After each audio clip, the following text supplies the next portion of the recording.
Konnichiwa? That's gotta be racist. There's no. Hello guys, so the new Sonic trailer came out today. By the time I post this video, it'll probably be the next day, November 26th. Anyways, I'm just watching the trailer a few hours ago and I rewatched it a couple of times now. And I'm just gonna go over my thoughts of what I thought of the trailer and my theories. And other than that, I think this trailer, they really stepped up on this trailer. I think I see a lot of people arguing about whether they showed too much, and I mean I don't really think they did show too much.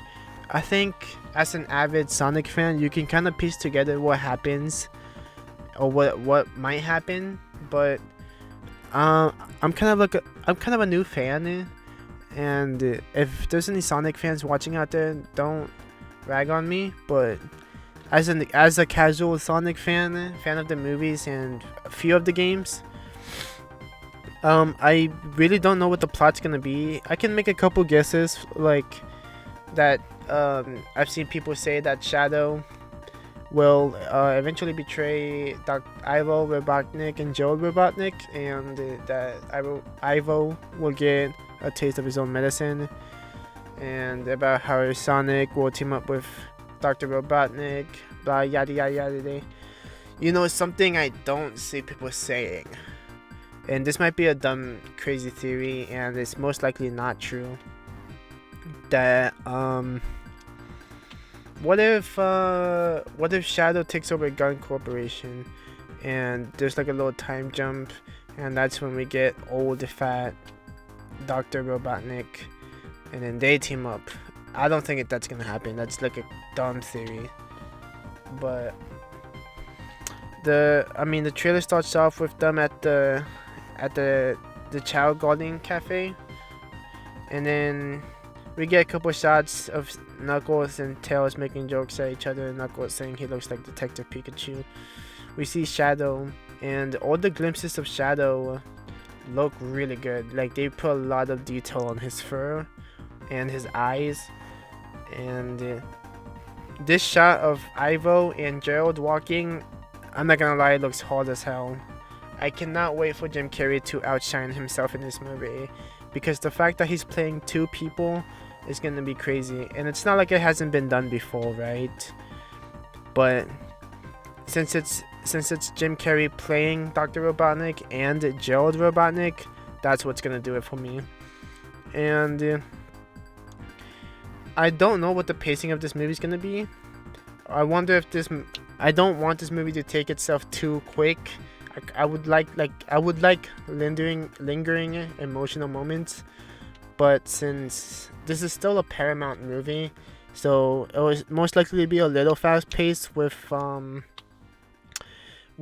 every I guess every emotional scene ending like a MCU movie. Like, wow, that's dark. Like, we get a clip of Dr. Stone saying that, and my guess is that something Shadow might say something tragic, and Dr. Stone will say, "Whoa, that was dark." Anyways, I don't know where this movie is gonna end. There are a couple shots in the trailer where it looks like they're in space, and that's just cool to see. I hope they go in space and it's like a full out battle. They don't have to hold back Shadow and Sonic. I hear a couple theories saying that by the end of the movie it's gonna be Super Sonic versus Super Shadow, and everyone was asking themselves whether or not Shadow would have his gun in this movie, and he has a gun in this movie. That's awesome, but it's a laser gun, which I'm not really complaining as a new Sonic fan. I mean, I don't care that they revealed him having a gun in the trailer. It's not, I mean, I feel like that's not really a big reveal. I feel like Sonic fans are taking it too seriously, and who knows, maybe I just pissed off a Sonic fan out there in the world. Dude, don't kill me. But I mean, it was cool to see in the trailer, and who knows what the actual reveals of this movie are gonna be. Like, I'm hoping for Amy or Middle Sonic by the end of the movie, but nah, I think by the end it's gonna be Shadow being the full villain the whole time, and then maybe the last second he turns good and like goes to another planet to like do some self-discovery, and that leads us to the Shadow spin-off movie that they're saying they might do if Sonic 3 gets received well, which I'm sure it will, because every Sonic movie has been doing better and better. But I'm just gonna say Shadow looks so clean. Hate me if you want, but I'm a bigger Shadow fan than Sonic fan. I think Shadow is just the more interesting character, and I'm really excited to see Shadow on the big screen. And maybe I fall into the category of I like Shadow because he's edgy and all, but I don't really see it that way. I just like him better, I guess. Character design too. But we see I'm excited to see Knuckles again. I was never really a fan of Tails, but I don't hate the guy. I just for me Tails is always just there, and I know I have to consume more Sonic media and really like find out what he's like capable of. But right now as a beginner Sonic fan, that's what I gain and get from.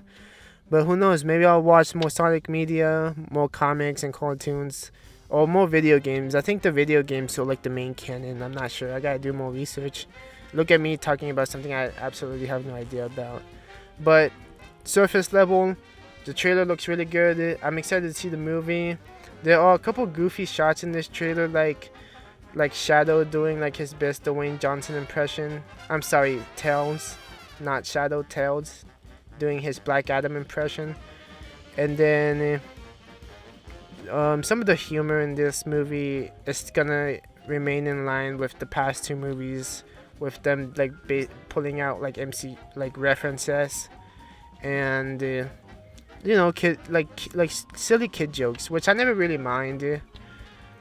But other than that, I can't wait for this movie. There is this shot of like the moon being like sliced on its side, and that kind of blew me away, because like I feel like these movies are on a inadequate budget. So like they give them a high budget but not too high where they can have like full like space battles like Marvel. But we might get that in this movie. We might have a full space battle, and I'm really excited about that. But other than that, it's just the space arc looks really good too. Like this is definitely gonna be the biggest Sonic movie in terms of like scale. Like this is gonna be a worldwide scale, and I'm just excited to see the movie. But other than that, guys, we're gonna transition to my SonicXShadow video game review, because I recently have played the SonicXShadow and I just wanted to quickly talk about it. But other than that, guys, I'm excited for this movie. This movie looks really good. I'm really excited to see Jim Carrey. It's sad that we won't get Jim Carrey in Sonic 4, 5, and 6 if they do make those movies. But let's switch over to my SonicXShadow review right now. Hey guys, so this is like my I guess my SonicXShadowGenerations review. And keep in mind, I have not finished the Sonic portion of Generations, and I know it's basically like a remake of the 2011 game or a remaster. I guess this is more of a review of the Shadow portion of the game. But yeah, here I got the game on disc because yay to physical media. I wanted to have this on DVD for the physical media aspect of it. I mean, it just looks nicer, I guess. And for the PS5, I'm a PS5 guy. I don't have money for a PC. But yeah, this is the disc, and it's just so nice, like being able to hold like this like disc right here. You can see the stuff on my shelf. I got like the Tobey Maguire poster, and then like all those like stupid action figures. But I don't know, I'm trying to show it. And then right here this is the disc. It looks pretty clean in my opinion. Really nice, really clean. But what got me excited, what got me interested, or like, I mean, what I thought was cool was the journal from Gerald Robotnik right here. Like when you open it, it has like a lot of like lore stuff in terms of like Gerald himself and Maria and Shadow.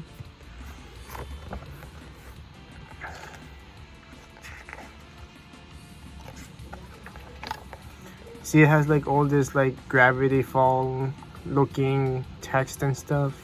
It's pretty cool. It gives like lore to like the space colony arc, and there's more backstory to the makings of Shadow right here. It's really cool. And like, see, this is the thing with like why we should keep physical media a thing, because you just don't get this with like digital. You can't like actually feel it and touch it, and it's just nice to like be able to do all that. Now, like if you play the game as Shadow and you go to his collection room, there is a room where you can look at Gerald's journal digitally, but you have to collect the pages as you play the game and go throughout all the challenges. But I have it all right here, ready to go inside the box. But yeah, I just thought it was really cool. And then like, it's so bittersweet, like when you scroll all the way past to the end and you see the photos of Maria, Shadow, and Gerald. So yeah, this is like me on a regular Tuesday. Regular Tuesday for me, folks. And like, you also get this in the box from, which is cool, the Shadow game or the Sonic movie, you know. And then I have a code for the Sonic Adventure Legacy skin. So yeah. I'm not gonna show the code for obvious reasons. Oh wait, you guys might have already seen it. It's okay. I'll plug it in before I post this video, just in case. But yeah, talking about the actual like gameplay, I looked up a lot of videos of like the side-to-side comparison from this game comparing to Sonic Adventure 2, and you can really tell like the game developers put a lot of passion and care into the level designs, because the level designs have like so much replayability, and it's something I like about the game. It's like super addicting, and like when I mean like replayability, is that like you don't have just one certain track. There's multiple routes you can go to like get to your objective faster, or to just explore and see how much like effort they put into making the maps. And I really like all the different abilities that Shadow has. It really keeps the gameplay fresh, and there's never a moment where the gameplay feels like stale, or it feels like you're going nowhere and like with no progressing. Like there's always something to like unlock and something to look forward to. And I like how concise the game is. It's not too long, but it's not too small either. Because keep in mind, remember, this game comes with the Sonic portion of Generations. So it's like you're basically getting 2 games in one. But so I lost my train of thought there, but again, you can tell how much care and depth the game developers went to make this game. Because I actually own Sonic Forces, but I've never finished it. But I did play a few. I remember playing a few tracks back in 2020 or 2021 whenever I got the game. I got it for free on the PlayStation membership, or PlayStation Plus membership. That's why I got it, because I got it for free. But you could, like, in that game, all the tracks are like, you only really have to go forward, and then the tracks are like super short, like a minute and a half or 2 minutes. But with these, they make the tracks longer. There's not as many tracks, but they feel super long. I mean, some of them are super long. But it was just nice to see like the comparisons of how much effort they put in this one compared to Sonic Forces and some other previous Sonic games. But this is, and like, also this is my first Sonic game ever really completed, or like at least the Shadow game. I still have to finish the Sonic portion, but I mean, I give it a solid 8 out of 10, 9 out of 10. It's just it was just good to enjoy a game again for once. But other than that, guys, I think you should definitely play the game, especially if you're a Sonic fan and have been wondering if you should get the game. I know the game has been out for a few months now, but it don't matter. If you're still thinking about it, just get it. Even if you're not like a Sonic fan, I think this game is still pretty fun. Other than that, guys, I'll catch you guys on the flip side. And yeah, I'm excited for Sonic Movie 3. This was just like kind of like a second part to my video. But